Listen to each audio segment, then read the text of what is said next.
Bonjour, je m'appelle Laure et aujourd'hui, je vais mettre un peu de clarté dans l'histoire de l'arnaque à la TVA sur le marché des quotas carbone, qui revient parfois lorsque je commence à expliquer ce qu'on fait chez Omayo.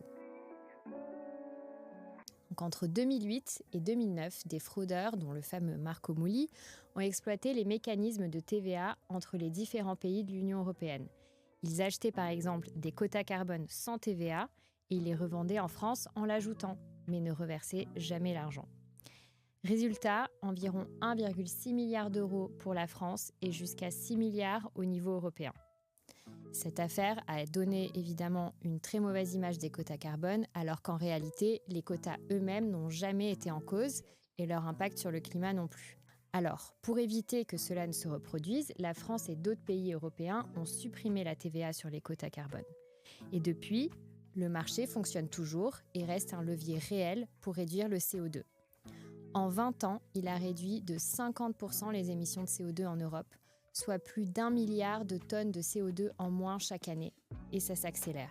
Nous, ce qu'on fait chez Omayo, c'est qu'on rend accessible ce marché aux investisseurs particuliers. Parce que c'est un marché qui a connu un rendement moyen de 25% par an ces 10 dernières années. Et qui représente 800 milliards de volume d'échanges par an. C'est gigantesque.